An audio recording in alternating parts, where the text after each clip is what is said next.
Welcome to Jello Impact, where we build and test every single character to help you decide who you want to wish for and build. Today we're going to be talking about Ayaka. She's getting her third banner in Genshin Impact, and we're going to talk about why she is still a dominant force in the game and why she is still totally worth your Primo Gems if you want to go for her. Looking at her community reception and history, she was one of the first characters ever revealed in the game. She was a beta character before version even 1.0. People were looking at this character, getting hyped for this character, saving their Primo Gems for this character. She was in the original version trailer, and so this character had some of the most hype of any character ever in Genshin Impact. And when she was revealed, she didn't disappoint. She was one of the most broken characters revealed as terms of an on-field DPS. She was one of the only characters that competed with what were considered the big three at the time, which were Zhao, Hu Tao, and Gan Yu. And since then, she has risen above all three of those characters, except for maybe Hu Tao, who you could still potentially argue.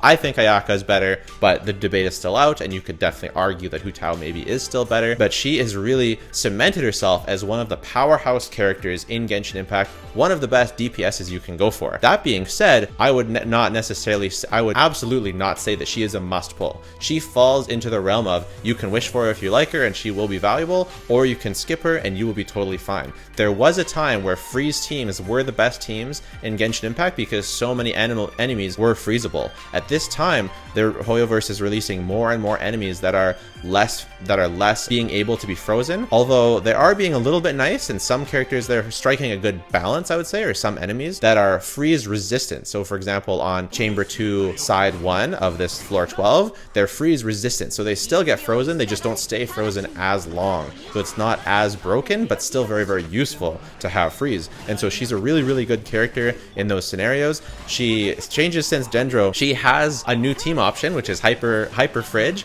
and it's not a bad team at all because she can activate Xingqiu very well by using some normal attacks, keep the enemies frozen, and get those hyper blooms going with either Raiden or Kuki, and then she can unleash her burst whenever it's ready off cooldown to get some pretty solid crowd damage alongside all of the hyper blooms that you're doing. So it's a pretty fun team, pretty good team. If you need to run that on side 1 of this abyss, that's totally a great way to use Ayaka on side 1, and she's really good in side 2 of this abyss.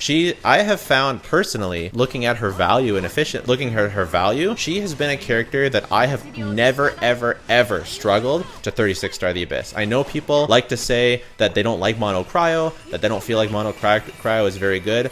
I personally really like mono cryo. You just have to learn how to space out her burst and how to use its timing properly. It's only against teams such as the digging Ruin Snake from the Chasm that I find mono cryo really not very good. But generally, even against the Perpetual Mechanical Array, even against the Magu Kenki, even against the Triple Magu Kenki, she can be a very, very valuable character and one that absolutely shines and does really well in those AoE scenarios. And she does really well in single target scenarios. Personally, I do have Shenhe, and so I use Shenhe. This is my mono cryo team, which is Ayaka, Shenhe, Layla, and Kazuha. And my freeze team is I basically replace Layla for Xingqiu. I do not have Kokomi or Mona yet. I skipped Mona at the time, hoping to get Mona, and I've never have, so I will definitely be wishing for Kokomi. I'll be wishing for her regardless because we're building every character on this account. But as soon as Kokomi does rerun, we will be getting her and testing her out. But that's generally the freeze team, and both the freeze team and the mono cryo team I love. Recently I built up my Rosaria, however, because I really wanted to test, how is this team without Shenhe? Do you need Shenhe, for her to be good in mono cryo, for her to be good in single target? And you really don't. I do think Shenhe is an upgrade. I do think Shenhe is worth it. Stick around for the end if you want to hear my review of Shenhe. Got more to say about that, but I don't think I would speak to Shenhe. You don't need Shenhe at all for Ayaka, but if you do want to go for her, you absolutely can, and she will feel like a nice which I think is the perfect place for her to be. I think Hoyoverse did a great job balancing that, because you don't want a character like that to feel like they're needed to make Ayaka shine, but you also don't want it to feel wasted. So I think they struck a really, really good balance. In terms of pros and cons for this character, I would say the pros are that she gets to use one of the most broken artifact sets in the game, the Blizzard Stray artifact set, and she is a strong box character. So you can build your Ayaka just by farming the strongbox, right? You're farming Emblem and you strongbox your leftover pieces, or you're farming Deepwood and you're going to strongbox your leftover pieces, and you're going to have a cracked out Ayaka eventually. Her other pro is that she can use the free-to-play Amanoma Kageuchi. The drip is on frickin' point. It looks so good,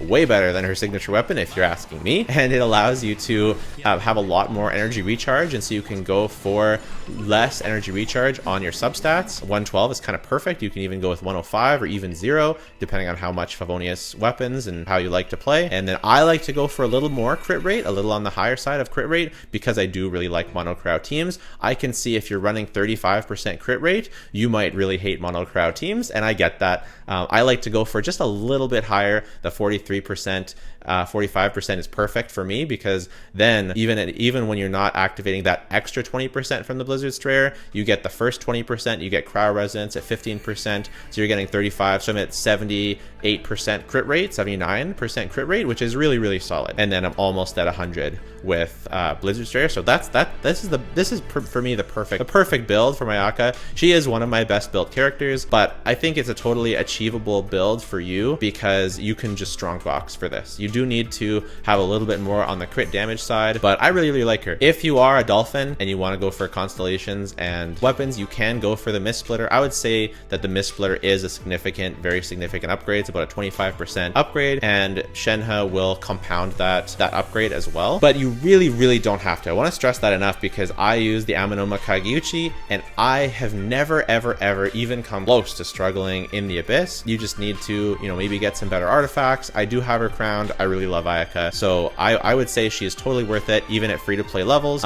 For her cons, to be honest, she doesn't really have that many cons. She has a really high energy cost burst, but she creates a lot of particles, and you run her with other crowd characters and Favonius weapons, and I wouldn't really call that a con per se. It's just a fact of her kit. She has a strong burst, so she needs more energy recharge. That's totally balanced, totally fine. I would say maybe her only con is that her burst, if you're playing against really mobile enemies and you're not using freeze, or you're not able to freeze them, her burst can miss the second half, and that would be potentially a con. Shenhe does help with that, because she helps front load some of that damage, but even still, very, very few cons for this character. Pretty free to play friendly. I have her at Constellation 0. I will never get constellations for her, and she's just absolutely fantastic. I would say that maybe it could be, I wouldn't say this is a con, but freeze just isn't as good or as relevant or as necessary now. In the past, I would say that you kind of needed a freeze team to have as part of your rotation, but now with Dendro, they've introduced so many new team options that, having a Hyper Bloom team on one side and having kind of whatever else on the other side, a Bennett Kazuha team, you don't need a freeze team, although she is still very, very good and totally worth getting if you like her. Teams, we already talked about her teams: freeze teams, mono crowd teams. The freeze is very simple in terms of how you can build her. I personally think Kazuha is a must. You can run her with Sucrose. It just really doesn't feel as good to me. Shenhe is definitely not a must. It's just a nice upgrade if you want to go for it. But you can use pretty much any cryo sub DPS here. You can use Kaya, Rosario. You can use, if you really want to use Chongyun, you can use them if you want to. For the Hydro, you can use Mona or Kokomi, but Xingqiu also works really well. You can use Yulan, but it's really not as good as Xingqiu, so I don't really recommend it. And that's basically the freeze team. Mono Cryo, you can use either Layla or Diona. I personally prefer Layla for a lot of reasons, but mostly because, well, I think she looks way better. Diona really annoys me. But I do think her shield is stronger, and you do feel the damage, right? I have her built as on a damage build with Harbinger of Dawn, and I really do notice the damage stacking with Shenhe. If you're not using Shenhe, then Diona is going to be fine. You can use Diona, Xingqiu. Once you start removing too many of these top tier characters, it does start to feel a little bit weaker. So if you're going to be using Sucrose, and you're going to be using Kaya, and then you're going to be using Xingqiu, it's not going to quite feel as strong. I think you really do want to go for a Kazuha, and if you're going to use Kaya or Rosario, you do want to have them built quite well, whereas if you're using Shenhe, she doesn't need to be built quite as well. We already talked about Hyper Fridge Ayaka, but you can also do a Melt or Bennett Ayaka, so you can replace the Layla slot here with a Bennett. I prefer Layla for that interruption to resistance, but Bennett works very well as well. You can even do Bennett Zhongling, although it's not really as good and doesn't really, the way that the Melt reaction works, it doesn't really work to have a Melt character in that way. I won't go into all the details behind it, but basically she only ends up melting a third of her hits, and it's just not enough to be worth running a melt. But you can still do it. It's still pretty good. Well, it's still very good. She's still a very strong character. It does have some ER issues, so I don't necessarily always recommend it, but you can. It is something you can go for if you want. And I would like to say, if you have been enjoying this video,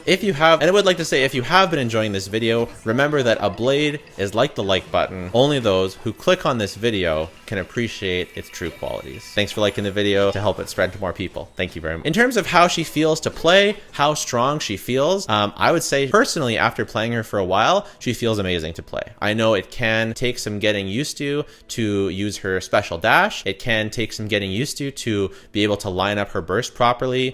If you're not playing freeze against freezable enemies and you're playing mono cryo or something like that, it can take some getting used to learn enemy attack patterns and to know when to use her burst, when not to use her burst, to do proper rotations. It takes some getting used to, but once you do get used to it, she's a very, very satisfying character. Seeing that burst come out and just melting those characters, one of the most satisfying feelings is to group up 4 or 5 enemies together, freeze them all together, and use Ayaka's burst, use Shenhe's skill, Kazuha's skill, keep them all together, and just see their health bars absolutely melt away like you have like nothing you've ever seen before. It is very, very, very satisfying. Highly recommend it if you like Ayaka, if you want to go for her. How strong does she feel? She feels very strong. I would put her in the S tier. I don't have all that many characters in the S tier. She is one of the characters I would put in the S tier. She's not the top of S tier. She's not a must-have. She's nothing like that, but she is a very, very strong character, and she is still dominant even after all this time. She is still an S tier character. As far as future prospects, I don't know what would improve Ayaka's team. I think that Shenhe and Kazuha are probably going to be staples forever. It could be that one day another Hydro character that provides AoE Hydro application plus some sort of buff or something else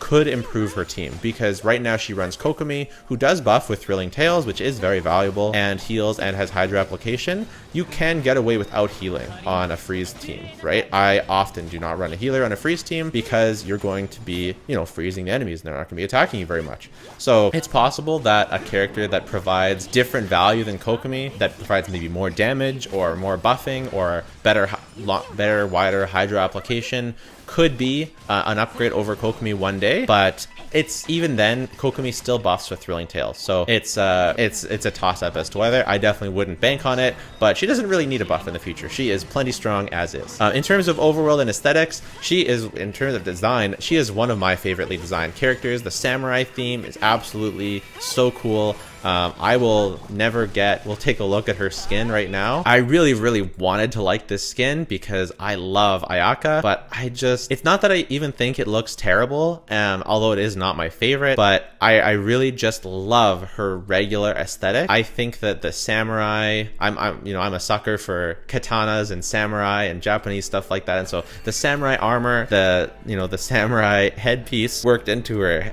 hairband, the armor, the plated armor on her dress. I think she is one of the most well-designed characters, and even the hair has grown on me. I love this character. She's one of my favorites. In terms of the overworld, she is okay in the overworld. Of course, a lot of her damage comes through her burst, but you can get away with just doing, normal attacks and skills and charged attack, especially if you have something like a Kazuha on the team. She'll work just fine in the overworld. Of course, her run she can run on water infinitely if you know what you're doing. Let's see if I can demonstrate it. Remember, I do not play on this, so I don't even know. Okay, yes.